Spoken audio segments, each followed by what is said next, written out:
दोस्तों, क्या होगा अगर आप किसी बैंक में अपना कैश जमा करवाने के लिए जाते हैं और विंडो पर बैठा कैशियर कहता है कि आपने जो नोट उन्हें जमा कराने के लिए दिए हैं वो नकली यानी जाली हैं। जाहिर है आप सकते में आ जाएंगे और आपके लिए ये मानना थोड़ा मुश्किल हो जाएगा कि आखिर आपकी मेहनत की गाढ़ी कमाई को ये कैशियर जाली कैसे कह सकता है। और अब बैंक आपके साथ क्या करेगा ये सोच के आप परेशान हो जाएंगे। हेलो दोस्तों, मैं हूं गौरव और फैक्ट क्रक्स में आपका एक बार फिर से स्वागत है।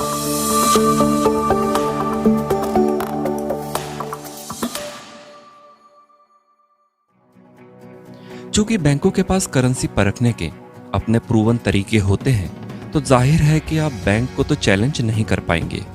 तो दोस्तों, बैंक फेक करेंसी को कैसे जांचता है, बैंक आगे आपके साथ क्या क्या करेगा और इस परिस्थिति में आपके पास क्या विकल्प उपलब्ध होंगे, ये जानने से पहले आइए जरा इस बात पर गौर कर लेते हैं कि आखिर आपके पास ये जाली नोट आते कहां से हैं। मुंबई से पकड़ी गई है नकली नोट की खेप, जहां नवी मुंबई में 8 करोड़ के नकली नोट जब्त किए गए हैं। नकली नोटों का इनका कारोबार दिल्ली से बिहार तक फैला हुआ था।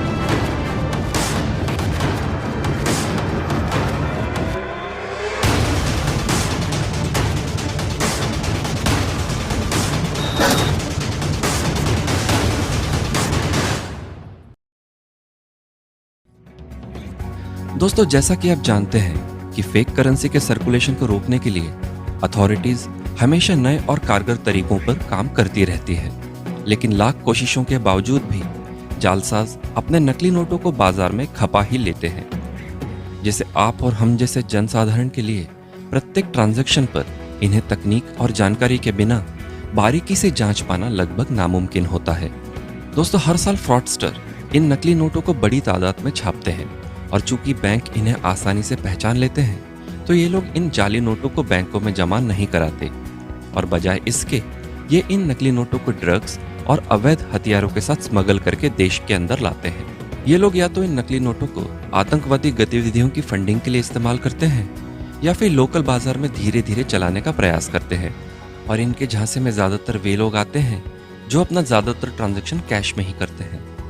ये नकली नोट बनावट और डिटेलिंग के लिहाज से इतने वास्तविक लगते हैं कि एक आम आदमी असली और नकली नोट में फर्क नहीं कर पाता और ये नकली नोट उस व्यक्ति को चिपका दिए जाते हैं। असल दिक्कत तो तब हो जाती है जब आप अपने कैश को अपने अकाउंट में डिपॉजिट कराने के लिए बैंक में जाते हो और जांच के दौरान कैशियर आपसे कहता है कि इनमें से कुछ नोट तो असली हैं ही नहीं। दोस्तों, इस स्थिति में आपको घबराने की जरूरत बिल्कुल भी नहीं है। हाँ, जरूरत है तो सिर्फ कुछ जानकारी और जागरूकता की। आपके दिए गए नोटों को मशीन के जरिए जांचा जाता है और नकली पाए जाने पर बैंक कर्मचारी उसे जब्त कर लेता है और नकली नोट का स्टैंप लगाकर अपने बैक ऑफिस में एक अलग से बनाए गए स्पेशल रजिस्टर में जमा कर लेता है और जमाकर्ता को बाकायदा इसकी रसीद भी दी जाती है। आइए जानते हैं कि बैंक इसे किस तरह हैंडल करता है। दोस्तों, यदि किसी सिंगल ट्रांजैक्शन में 4 या फिर उससे कम नकली नोट पाए जाते हैं, तो उस बैंक के नोडल अधिकारी के द्वारा इस इंसिडेंट को एक विशिष्ट फॉर्मेट में दर्ज किया जाता है और महीने के अंत में इसी तरह के कई अन्य इंसिडेंट्स को साथ मिलाकर एक कंसोलिडेटेड रिपोर्ट के रूप में दर्ज किया जाता है और जब्त किए गए नकली नोटों के साथ आगे की इन्वेस्टिगेशन के लिए इस रिपोर्ट को पुलिस अथॉरिटीज को सौंप दिया जाता है। वहीं दूसरी ओर, यदि किसी सिंगल ट्रांजैक्शन के दौरान 5 या फिर अधिक नकली नोट पाए जाते हैं, तो उस बैंक के नोडल अधिकारी के द्वारा एक एफआईआर दर्ज की जाती है और तुरंत ही इसकी सूचना पुलिस अथॉरिटीज को दे दी जाती है।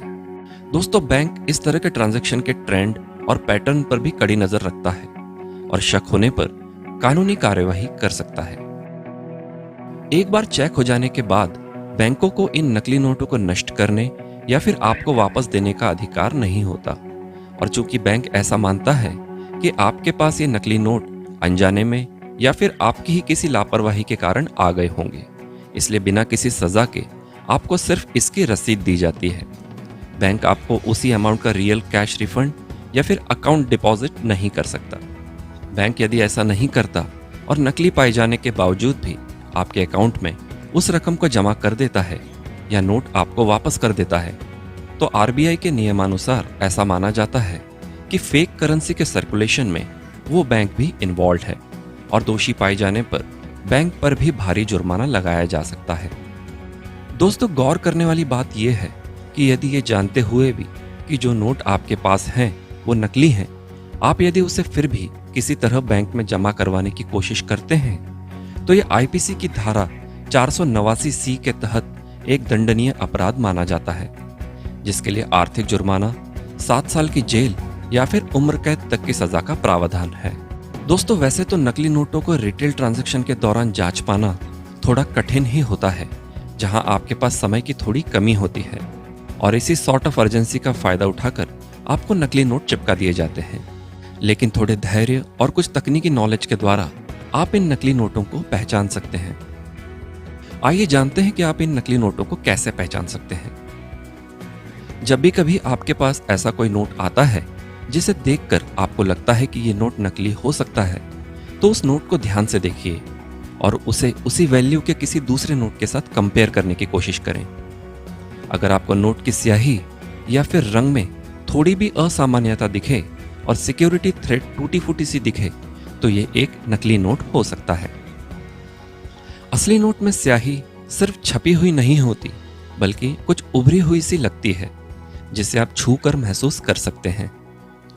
दोस्तों, रियल करेंसी नोटों में और भी कई प्रकार के फीचर्स होते हैं, जैसे कि मल्टी कलर इंक, जिसे अलग अलग डायरेक्शन में देखने पर अलग अलग रंग दिखाई देता है। और इन सब के अलावा करेंसी नोटों में कुछ ऐसे छुपे हुए सिक्योरिटी फीचर्स भी होते हैं जो सामान्य लाइट में दिखाई नहीं देते और जिन्हें देखने के लिए अल्ट्रावायलेट लाइट की जरूरत पड़ती है। तो दोस्तों, अगर आप एक जिम्मेदार, सच्चे और ईमानदार नागरिक हैं और अनजाने में ऐसे नोट बैंक में जमा करवा बैठते हैं जो जांच के दौरान नकली पाए जाते हैं, तो घबराएं नहीं। इस स्थिति में बेहतर होगा कि आप शांत रहें, कॉपरेट करें और बैंक के फेक करेंसी डिटेक्शन और रिपोर्टिंग प्रोसीजर को फॉलो करें और फेक करेंसी के सर्कुलेशन को रोकने में अथॉरिटीज की मदद करें। और भविष्य में आगे आपको इस तरह का नुकसान फिर से ना हो, इसके लिए सजग रहें, जागरूक रहें, कोई भी बड़ा ट्रांजैक्शन कैश में ना करें और अगर करना भी पड़े तो आंखें और दिमाग दोनों खुला रखें। इस संबंध में आप क्या राय रखते हैं, आपके क्या अनुभव रहे हैं, कमेंट सेक्शन में लिखकर जरूर बताएं। तो दोस्तों, इस वीडियो में फिलहाल इतना ही। आशा करता हूं कि बताई गई जानकारियां और फैक्ट्स आपको इन्फॉर्मेटिव लगे होंगे। वीडियो यदि पसंद आया हो तो इसे एक लाइक जरूर करें और ज्यादा से ज्यादा लोगों तक इस इंपॉर्टेंट जानकारी को पहुंचाने के लिए इसे जितना हो सके शेयर करें। इसी तरह के इंफॉर्मेटिव वीडियोस देखते रहने के लिए चैनल को सब्सक्राइब करके बेल आइकॉन को ऑल पे सेट जरूर कर लें। वीडियो देखने के लिए आपका बहुत बहुत धन्यवाद। फिर मिलते हैं इसी तरह के किसी और नए वीडियो में। तब तक के लिए जय हिंद।